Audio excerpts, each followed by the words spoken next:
Hello, everybody. And hello for me as well. Scusa me. Means excuse.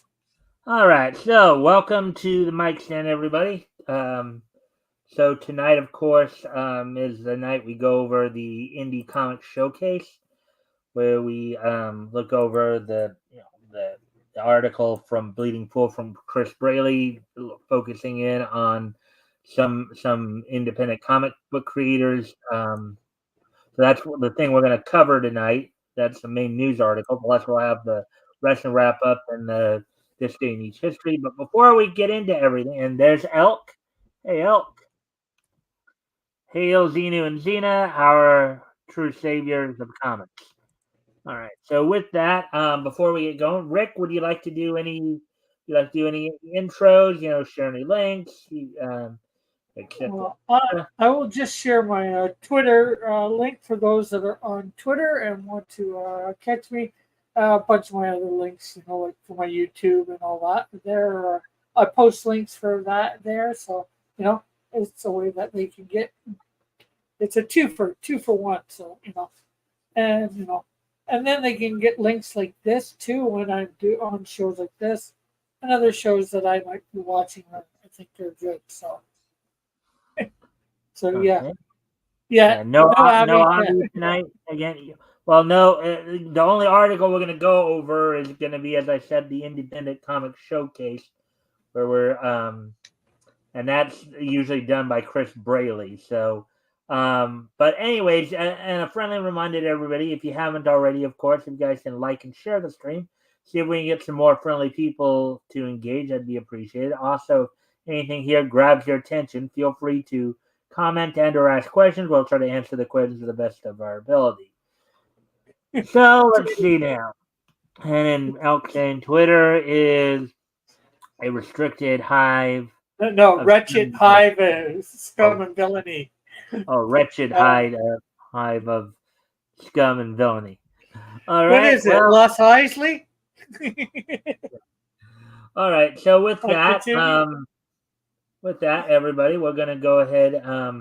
So as I said, we're gonna go ahead and get started. We're going to, as I said, the main article we're gonna go over tonight will be the Indie Comic Showcase. So let me pull that up. Let me pull that up via the share screen here. Um,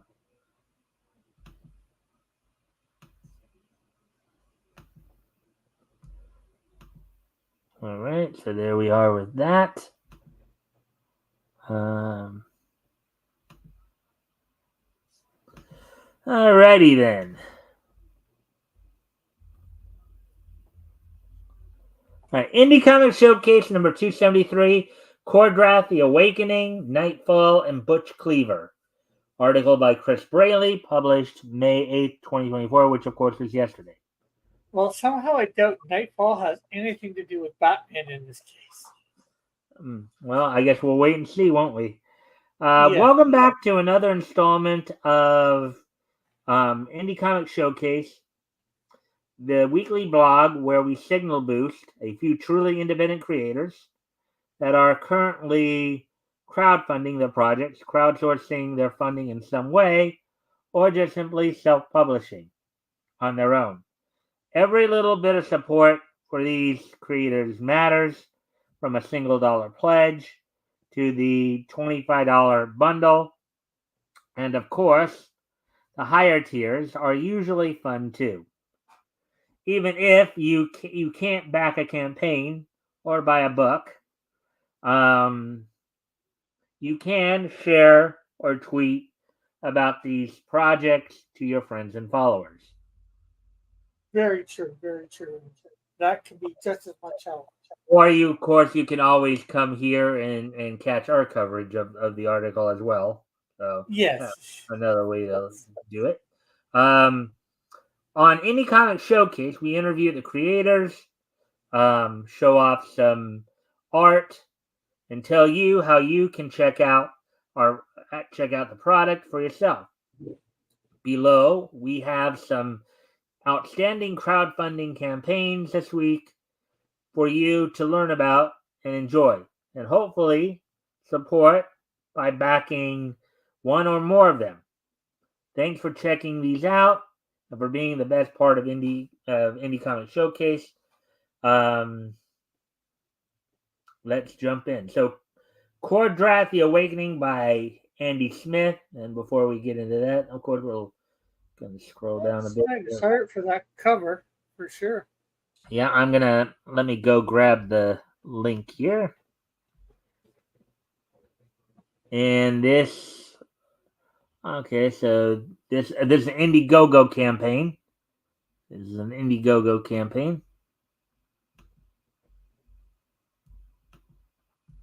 With that, let me go ahead and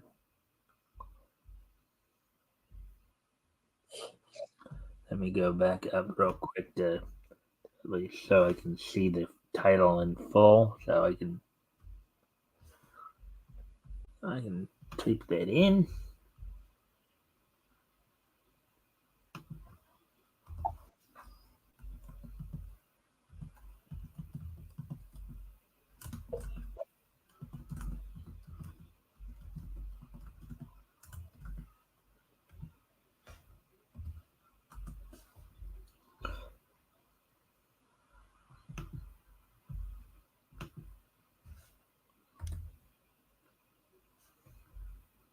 All right, so here's the link to that if you guys want to go check that out.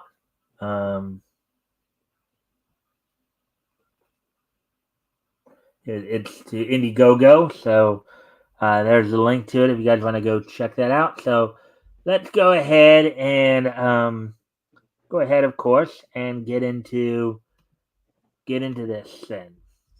Quadrat: The Awakening by Andy Smith. So let's look at the cover again. Looks kind of like maybe a Fantasy. sword and sorcery type, maybe a gritty adventure type. Chris Braley, welcome to Indie Comic Showcase. Andy, tell our readers the pitch for Quadrath: The Awakening. Andy Smith, in the Shattered Reach, Quadrath, the last of the Red Lions, embarks on a desperate quest to save his love, Adriana's tribe, from Vordum, the Undying, an undead creature hell-bent on ruling the Shattered Realm. Shattered Reach. Or Shattered Reach, okay? With the Necra Knight falling in his initial battle with Quadrath, now for Vordum, okay, to succeed, he must find all the powerful artifacts hidden within the realm. This tale promises action, magic, and shocking twist. The book is 64 pages and is full color. It will be perfect bound.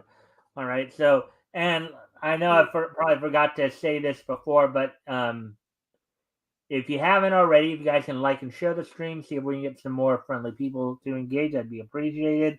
Also, if anything here grabs your attention, feel free to comment and or ask questions, and we will try to answer the questions to the best of our ability. Part of that description there almost makes me think of Zelda. All right. The Velma? Is that what you said? Zelda. Oh, Velma. Link. Oh, Zelda. Okay. All right. So, Chris, what inspired this comic? Is this a genre you've wanted to explore for a while? Andy, I was inspired to do a fantasy type of character through my love of Conan and Tarzan. And and looking at that cover, I could see that. Yeah, for sure.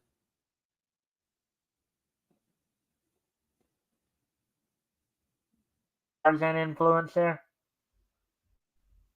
Yeah. All right. So growing up. I collected and read those comics as a kid and just fell in love with the different worlds and visuals um, as as they were so out of the norm of realistic buildings and such. I never considered another route um, when it came um, To the to publishing work. publishing the work. When I created Astonishing Comics a few years ago, I did it knowing it would be the home moving forward for my creations. There's another Cordrath, I guess. Yeah, Guy here. Manaligi, you are no match for the power of Beastmen. Yeah, he Beast, definitely made this look like uh, that era of comics when they were 25 cents. yeah. Um, Chris, talk about your creative team and that contributed to this project. Andy, my co-creator on this project is Dennis Turner. He is the writer on the project. We will talk over the story ideas, and then he has the task of crafting the final story. I will draw. Um, the task of coloring the book is handled by the incomparable Nanjan Jamberi. Um, he colored and volume one and brought such a beautiful color palette to the book and really brought the world to life. Stephen Dutro is the letterer on the book, um, and he and I first met when we attended the Joe Kubert School together over 3 decades ago. He is my go-to guy for all my lettering and logo design needs. All right. So this guy's more the artist than anything else. Yeah, the Now penciling. that lady right there with the go ahead. I'm saying I really like the look of the guy in the black and red. He's probably the villain, but I think he looks really good. Just his design and all that. Hmm. It's Yeah. all and somewhat of a typical design too. I think, but still, it's the choice of coloring and all that. I think it's really good. Yeah. Got a lot of gray and blue going here. Yeah. Well, that's because they're in a darker setting, so a lot of blacks will look a bit blue, possibly with the light and all that.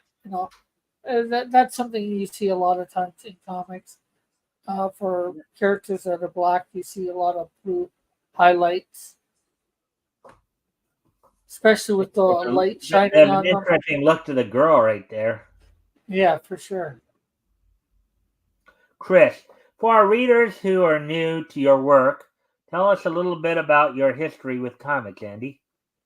Andy, I've been in this business drawing comics for over 3 decades and was lucky enough to so 30 years and was lucky enough um, to work from most uh, of the major.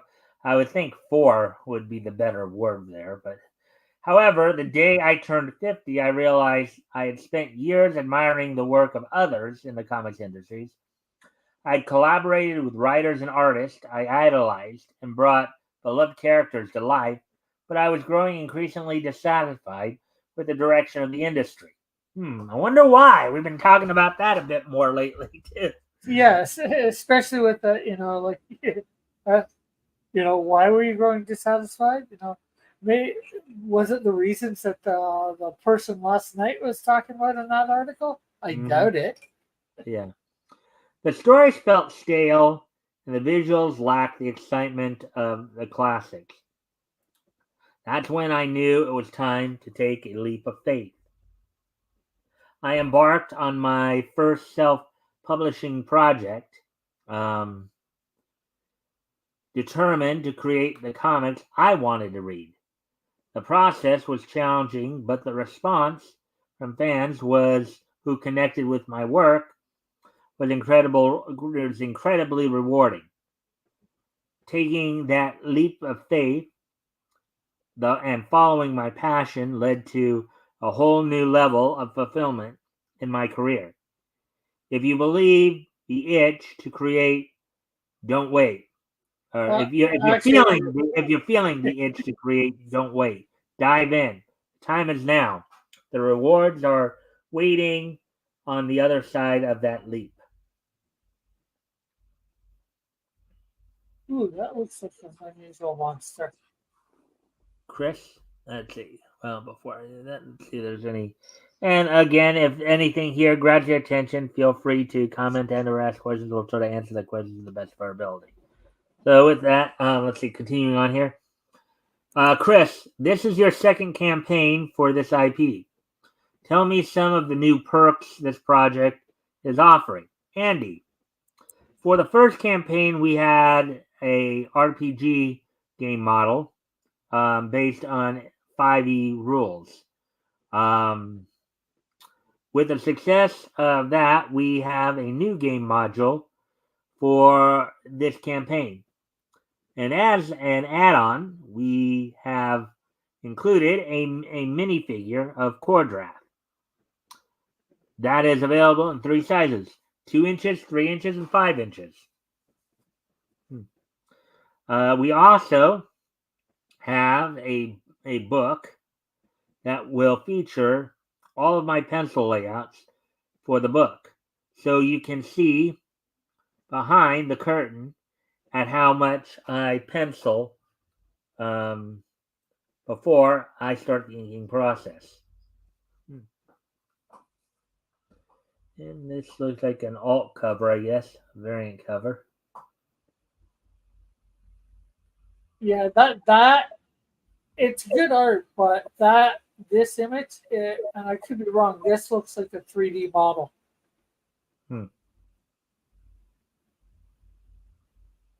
Especially the head and the upper body. Yeah. Chris, what's some advice you can share with creators who are wanting to self-publish and crowdfund their own comic projects? Andy, crowdfunding is hard work and not for everyone. Just some of the stuff you'll need to do is in the first bullet point: market your project, spread the word about your book through social media, your website, other online platforms. Second bullet point: build a team of creators, assemble a group of artists, writers, and others to help produce your book. This might include hiring freelancers and collaborating with other creatives. Third bullet point: work with printers. Finding a reliable printer, handle the production details, ensure final production product meets your standards. Fourth bullet point: grow your fan base. Even well-established creators find this challenging. Yeah, especially when some of them are going out of their way to actually insult their fans. Yeah. Elk says Cordra is a head and shoulders above average. Full points for the fantastic retro cover. Full points for including a retro D&D model. Points off for poor punctuation of golden box character blurbs. All right, and then some blurb verbiage takes me out of sword and sorcery land. All right, so let's see now. Yeah, on social media, forums, and at events. Let's see. Fifth bullet point: develop your social media presence. Spend several months building a strong following on platforms like YouTube, Facebook, Instagram, and Twitter. Regularly post engaging content to attract and retain followers. Last bullet point: Be honest and realistic. Clearly communicate your experience level and set achievable goals for your campaign. Overpromising can damage your credibility. Yeah, Yep, for sure. didn't we see that a while back with Chris Tomolovich? Well, I don't think he's overpromised anything. He's always, as far as I know, Chris has always delivered. But there have been definitely people out there that have overpromised and they've been unable to fulfill. And in fact, that just damages not their own credibility, but a lot of us indie creators. Um, Well, didn't credibility. Chris say something about trying to make like 1,000 or $1,000,000 or something like that, or Yeah, do it? well, yeah, I know. Yeah, but see that it wasn't that goal was how do I say it? It was an idea that he was doing for a gimmick. So, he didn't end up doing it, you know.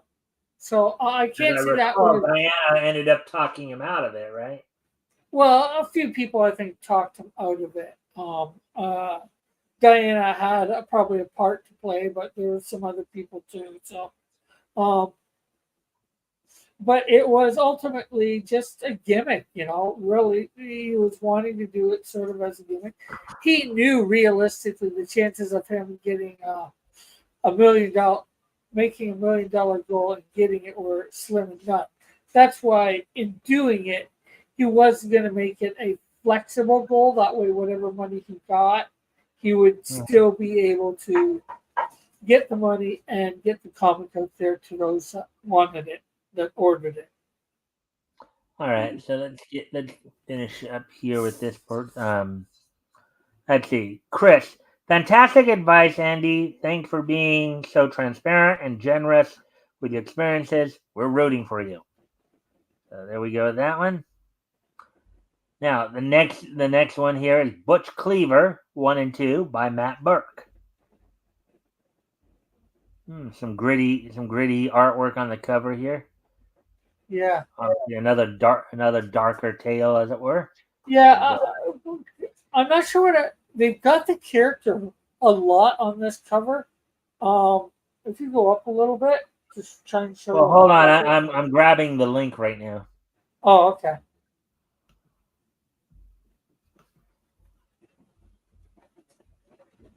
I like the top of it here with the face and all that, and then you get that other version of them in there.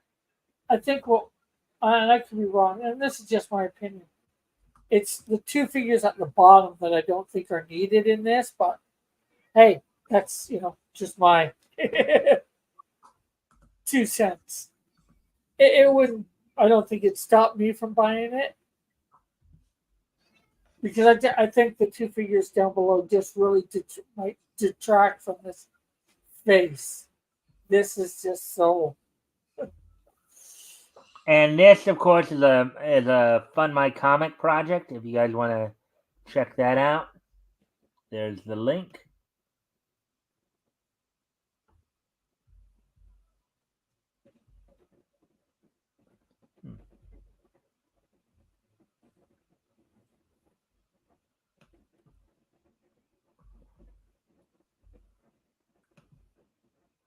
All right, so let's get into the interview here. So first, let me just give and reread. So Butch Cleaver 1 and 2 by Matt Burke. All right, so get into the interview here. So Chris Braley, welcome to Indie Comic Showcase. Matt, tell our readers what Butch Cleaver is all about. Matt Burke. In the gothic fantasy western, a brutal butcher is murdered and resurrected by a voodoo doll hex that grants him the power to manifest bone weaponry with a single thought.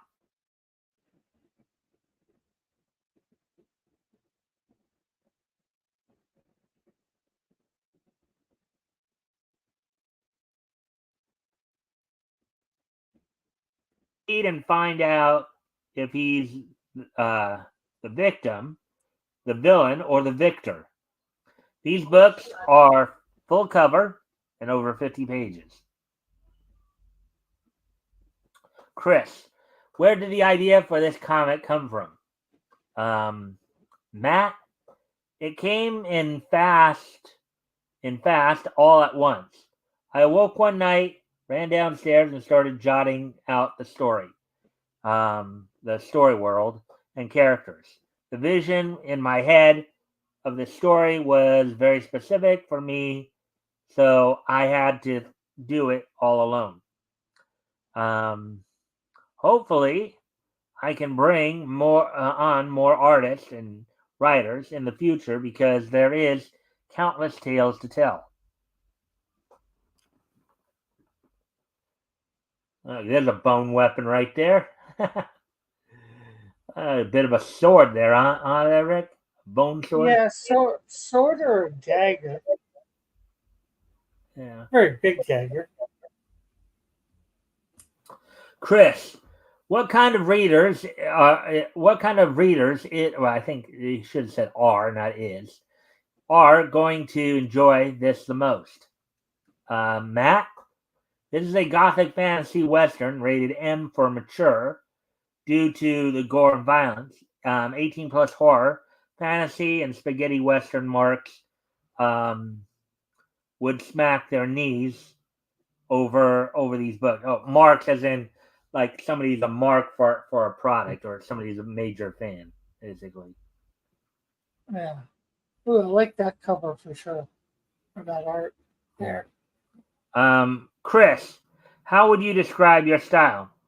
Matt, I am a self-taught artist and writer that has been making independent comics for 12 years now and have self-published since 2016. Most of the time, I come up with a character and sketch it out. I have created hundreds of characters, and I craft the story around the design of the character. Sometimes I come up with a story and take notes, and right now on my phone, I have a crime thriller and a corporate sci-fi horror romp that may or may not come to fruition. All right. Some interesting artwork here. Yeah.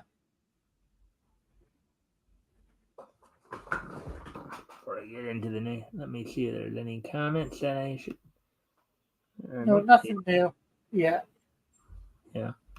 All right. Chris, is there anyone else on this project, or is it all your work? Matt, I am the penciler, inker, letterer, and colorist. I learned a lot on the first book, and you can see the growth in my art, letters, and writing on the second book. My idea is to keep leveling up as an artist and writer, but I still be proud of your efforts, your past efforts. All right. That didn't necessarily make much sense there. That last portion of that sentence, but I think it meant he's still proud of his past efforts. right. Just the way he probably put it or the way it was typed out was not Yeah. all that great. But hey, Chris, what have you been learning about crowdfunding through this process? Matt, have your book 90% finished when you set a fulfillment date in your mind. Double it on the campaign. Right now, these books are ready to buy. All the funds from this book goes into the next Rune Cutter comics book. Elk says two outstanding campaigns. Butch Cleaver delivers what was most lacking in Core Doll, a compelling set of hooks to draw you into the characters, hooks to draw you into the story, and hooks to draw. Yeah. Is your cousin talking in the background there? A little bit to her cat. Hmm. All right. So, Chris, so there are more stories ready to go. Matt, I have Butch Cleaver 3 all typed up and ready to go. However, I want to keep it open to change and new ideas, though, as I grow from life experience. Um, at the moment, I am working on my Norse bounty hunter book, Hell War, and I have 50 pages inked on that. And I plan on launching next year. Uh, Hook says you into the oh, and hooks you to draw into the world of the comic. If Cordrath and Butcher are cooperated, they would deliver a pro level campaign. Hmm. All right. Chris, any special features in the crowdfunding campaign you'd like to mention? Matt, the first 10 backers get a free sketch card by me. The first 30 backers will receive a meat wagon tier for free as well. Um, these books are the first prints, and once they are sold out, it will be reprinted with new covers. Chris, anything else you'd like to share with our readers before we sign off? Um, Matt, back books on Fund My Comics and buy more independent comics. So he's not just promoting his own book, he's promoting other people's works too. Yeah. Nightfall, Michael's Awakening by Dwayne Robinson Jr. All right. Yeah. Well, this definitely looks like it has nothing to do with Batman. And I say that because there was a story arc back in the 90s called Yes, I know. Nightfall. All right. So apparently this is from, I guess, from Animation Comics and Entertainment Incorporated. That's I guess the website here um that's doing this. Let me just... Nightfall, Michael's Awakening. So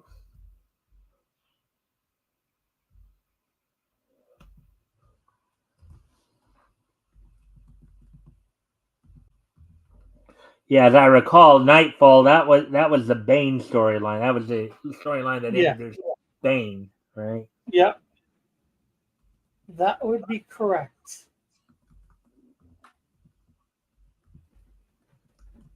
I may not have ever read the actual comic, but I of course saw saw when they introduced him in the 90s cartoon. Yeah. And I think that, well, it wasn't quite as epic as when it was in comic books. I don't think I've ever fully read the Nightfall uh, storyline, the comics. Actually, I read the book because I bought a book with it in, and they didn't cover everything that was in the comics in the book. Like by Right. book, I mean novel. All right. So there's the link. Then, if you guys want to Check it out. check it out. All right. So let's get into the article then here. Nightfall, Michael's Awakening by Dwayne Robinson Jr. All right, so Chris Braley, welcome to Indie Comic Showcase. Dwayne, tell us about Nightfall, Michael's Awakening. Dwayne Robinson Jr. Michael Vash is normal college quarterback. I guess is a normal college quarterback that finds out from his mother that he has a legacy line of werewolves within. Okay, basically a fancy way of saying that oh yeah, by the way, you have the blood of a werewolf in you. Yeah. Chris, where did the idea come from? Where did the idea for this comic come from, and made you decide to self-publish it? Dwayne, I always loved werewolves, but never seen a modern take on the lore with with people of color. I POC That's as the good. main characters. It it has horror elements because of the werewolves um, aspect, but it's so much more action, mystery, and even romance.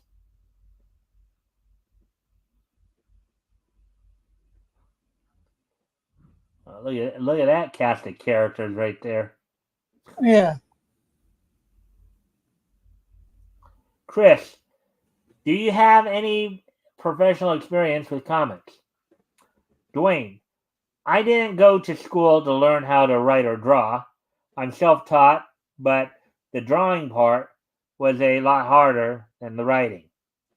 Mainly because I wanted to get to the point to where my artwork can get a person's attention, but my story will make them come back for more. I'm the writer and artist with my brother and part owner Terrence Young as the editor. Um, we use two different colorists, John Cruz for 1 and 2, and Annie Ghosh for 3. All right.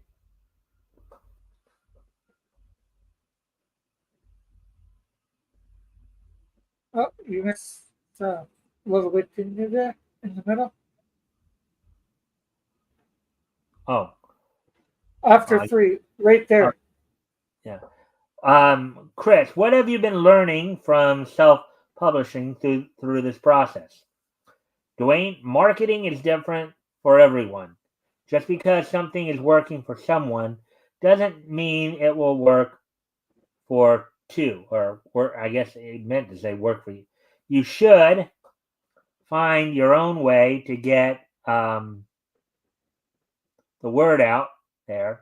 It's okay to use some ideas, but you gotta find a way that makes your marketing fun, engaging, and unique to your story.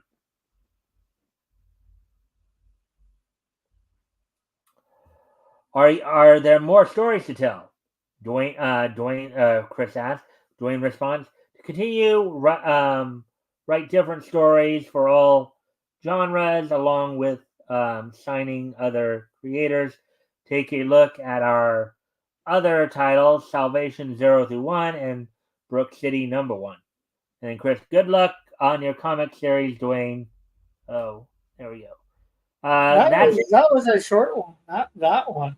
That one Uh, went a little quicker than usual, but the interviews didn't go as long as usual. yeah. Um, but we're at 38 minutes, so that's not too bad time wise.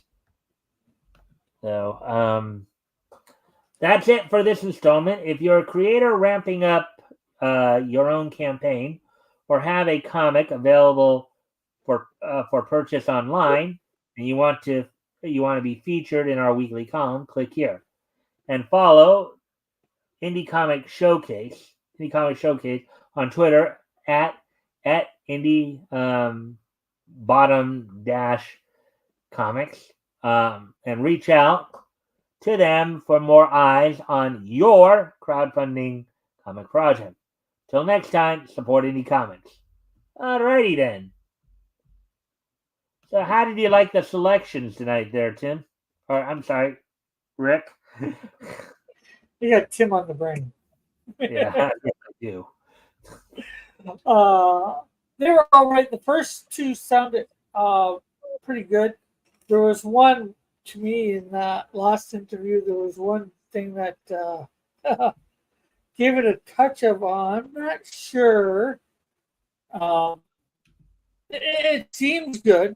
Don't get me wrong, but there's just with them saying about the person of color, the POC. It's like, okay, is he trying to promote something here? Not that I have obviously anything wrong with, a story with people of color or whatever.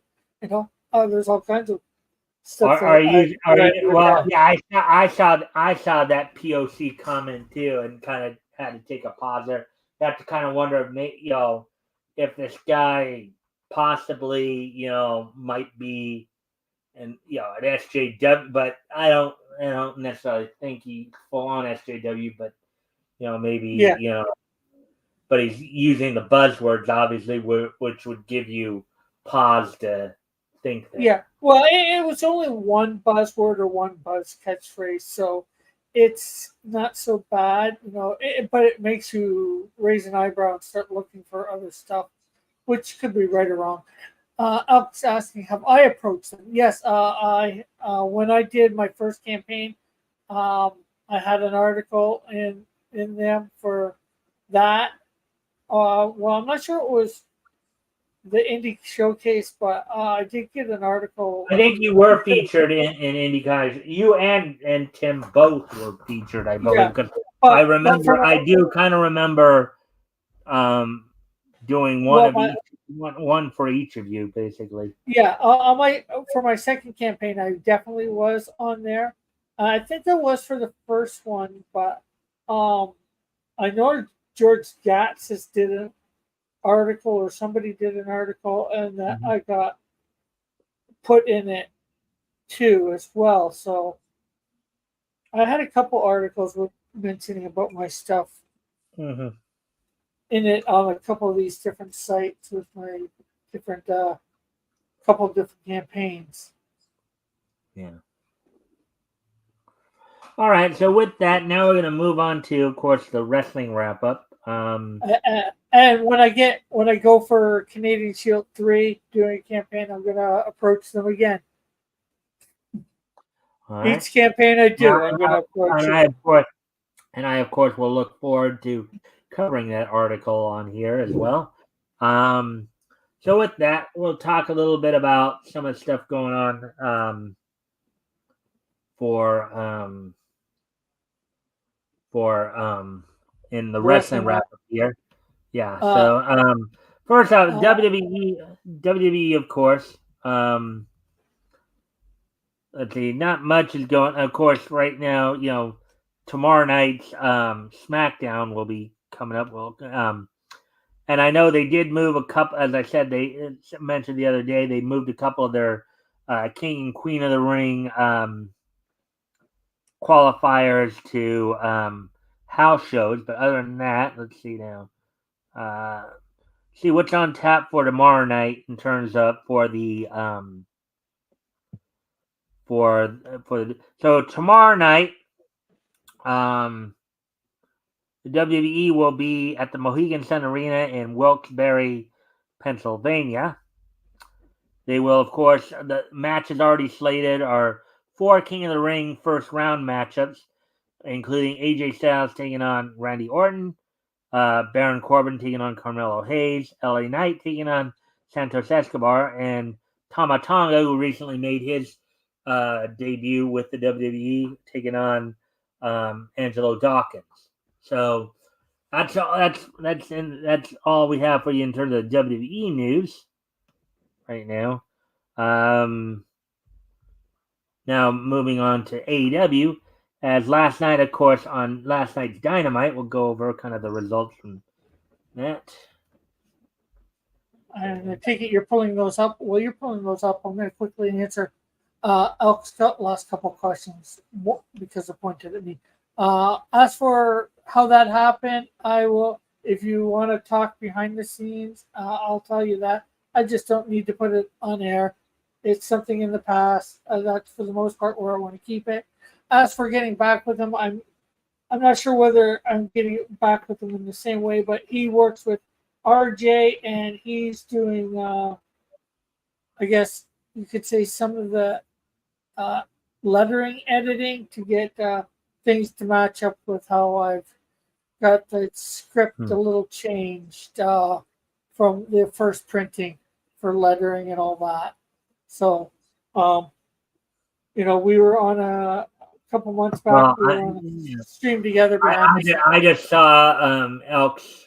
I just saw Elk's comments. I wasn't even aware you had an issue there, but I'm not. I won't say anything about it here while we're live. But if you want to say anything Well, after, I'm sure if I told you off here just a couple things, you remember that I have said something about the stuff with George before, but It's not. It's All right. Well, anyways, let's get off the personal drama for a moment here and yeah, go over yeah. some of that stuff that went. So on last night's Dynamite, of course, Orange Cassidy defeated Trent Beretta in a rivalry that was born out of the two former members of the pack best friends, where Trent Beretta basically felt that Orange Cassidy was using him and Chuck to get over himself when he was initially brought in as the mascot. Orange Cassidy was, but Orange Cassidy here got the victory in their matchup. But after the match, in a sign that the feud looks like it will continue, Trent Beretta really attacked Orange Cassidy after the match. Now, what ended up happening was they each, different corners, they each took a padding off of the top turnbuckle, and in what seemed to be a pretty good way of ending the match.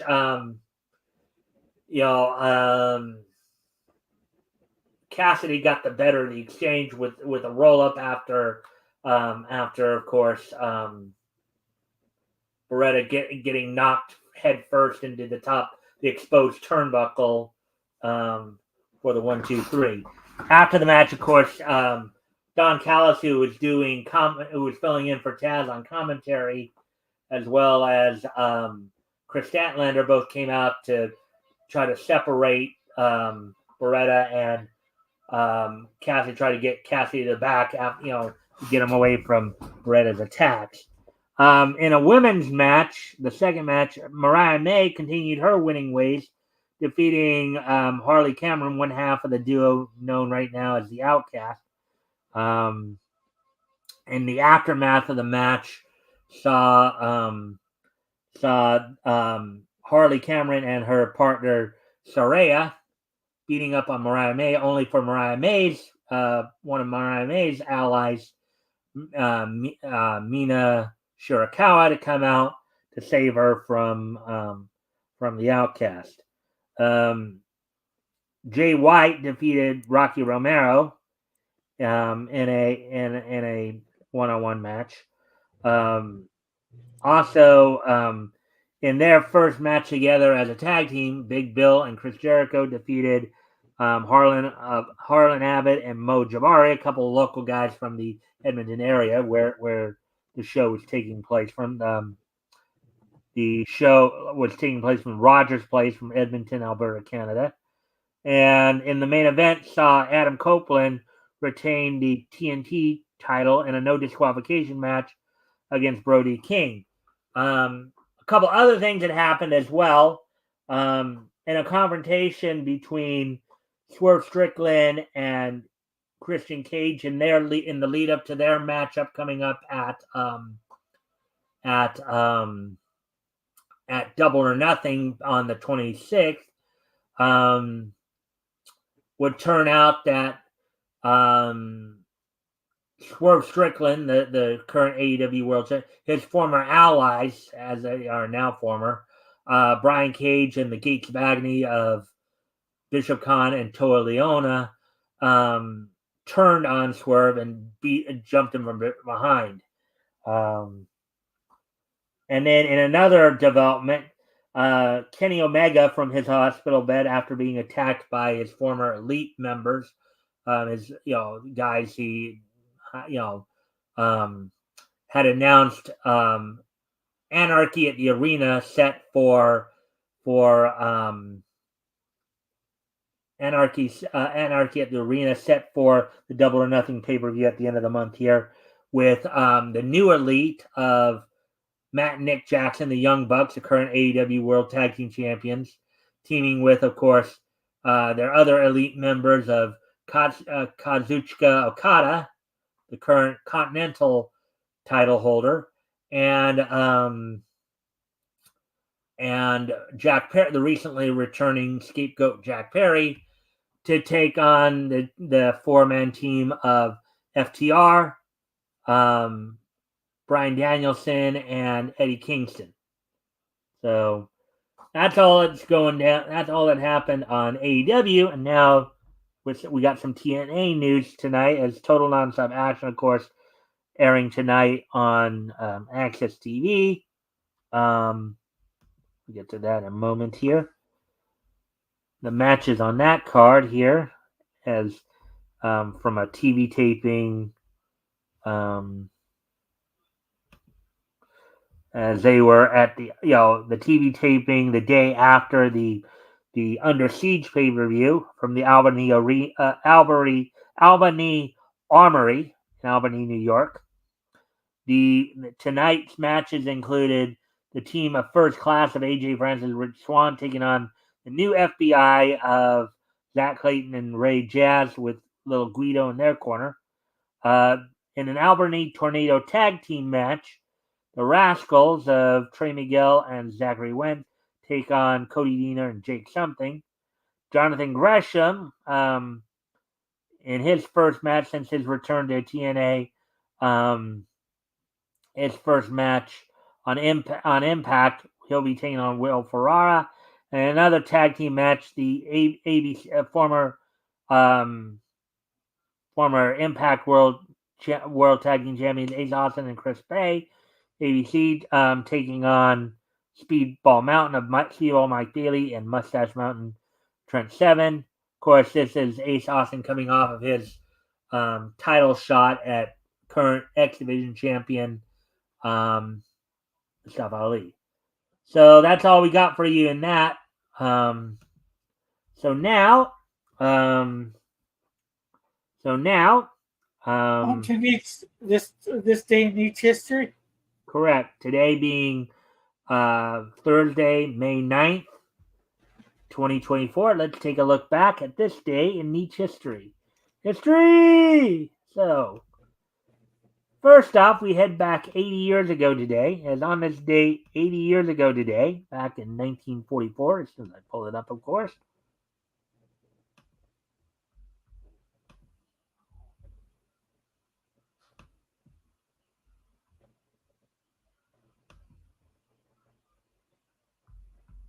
On this day in 1944, 80 years ago today, the 10th issue of America's Best Comics from Standard went on sale on this date back in 1944. Now, of course, this is obviously not the same America.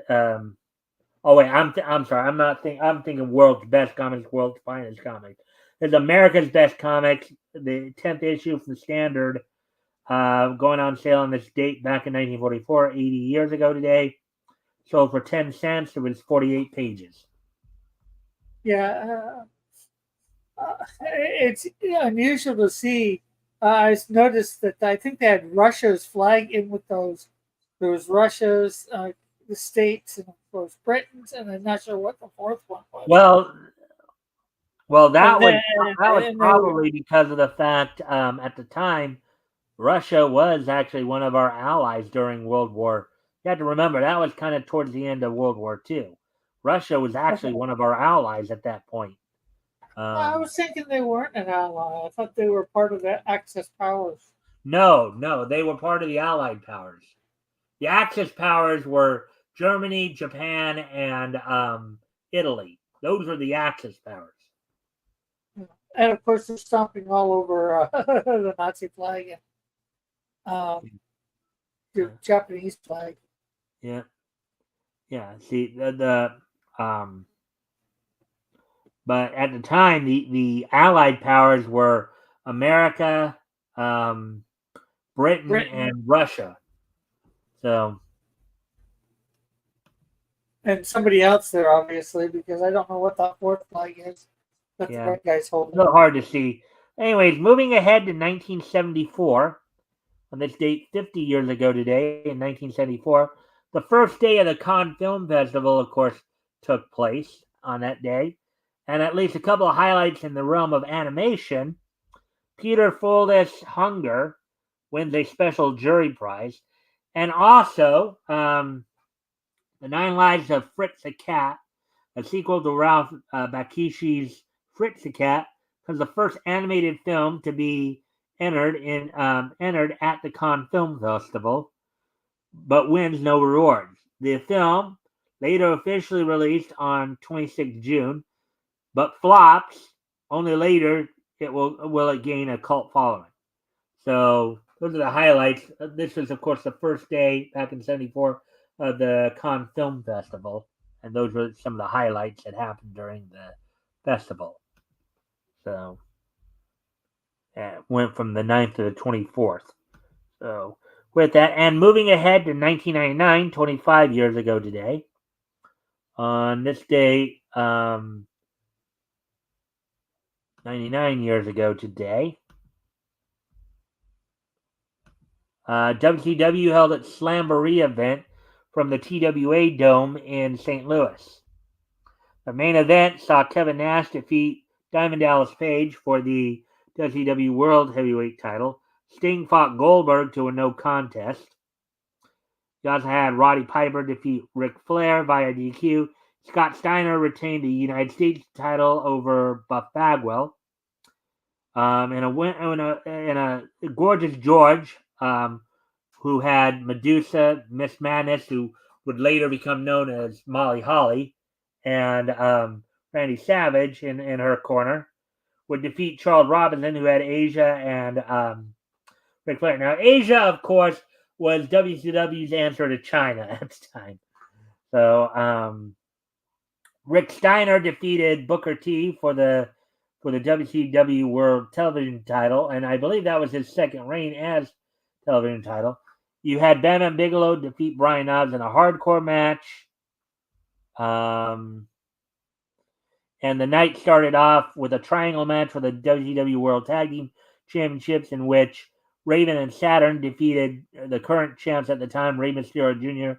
and Billy Kidman, as well as Chris Benoit and Dean Malenko, who at the time were part of the Four Horsemen. So, and hello, good night. Hello, good night, Spoon. And if you still have it up, Alp was wanting to see those flags again. He wants to see whether he can figure out the. Right. That's what I'm taking away. He wants to see whether he can figure out the. I can put that. I can put that up. Let me get through these comments. I can put that up back up real quick here. Let's see. I thought I escaped the wrestling, but they kept pulling back. Elk, okay. All right. So, anyways, yeah. So I'll pull that back up real quick. Then the comments. Yeah. They don't want you to lose due to a timeout, because then they can't win the belt off you, Elk. Can you maybe click on the picture and make it bigger?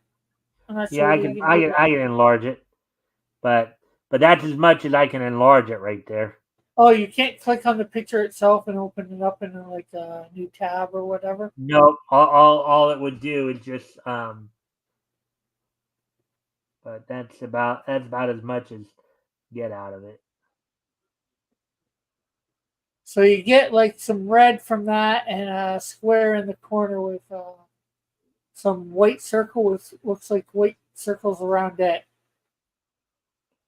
Elk.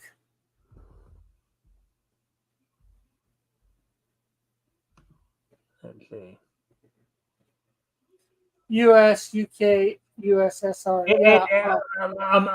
So I know that the US, the UK, and Russia were the three main allies. But obviously, I would think it's Canada, Australia, France. Well, France was one of the occupied nations at the time. He's thinking maybe the Republic of China. I guess before they became communists. Yeah, that's possible. Yeah, that actually is possible, because I believe China was also allied with before, as you said, they became communist. So they may have been allied with us as well during that period. And he says, "Oh, I see it now, China." Yeah. So, anyways, with that, I thank everybody for being here. So before we leave, of course, Rick, yeah, I was right, Rick. You want to do an outro? Just give me a sec. I got to make some lighting adjustments here, so I'm gonna have the camera off for a moment here. But if you want to do an outro while I'm doing that, feel free to Yeah, do I'll just put my Twitter link in, and yeah, I think everybody here knows me. So, but if you don't, it's Rick Piper, Cross Comics. I have a channel here on YouTube. You can try and find that if you want, but you'll be able to probably find it easy enough using my Twitter link. Go over to Twitter if you have Twitter and follow me there, and then do the other thing. I've got links on there for programs and that. And he it. says, yeah, they are just using a powder blue. The flag uses a deeper navy blue. Okay, well, I didn't even know that was China's flag back then. So, Hmm. All right. So with that, I think everyone being here. So tomorrow night we'll be back here with the historical comic retrospect. Unfortunately, I got a message today that Tim will not be able to join. I initially had Tim Olson scheduled to be on with me tomorrow night. We'll be covering, of course, comics that went on sale in February 1940 from Hillman Comics. But Tim informed me that probably for the foreseeable future, he will not be able to be on. He's got some issues to take care of in his own life. Not for me to go into detail, but details. And yeah. not that you know details, but, it's not for you Yeah. to say either. But yeah, exactly. But with that being said, I think everybody being here, I am still trying to find somebody to fill in for him for tomorrow night. I already asked Rick, but Rick is busy, so but I'm still trying to find somebody to fill in. Hopefully, we'll find somebody soon enough. But with that, I thank everybody for being here, and I will see you all tomorrow. Bye.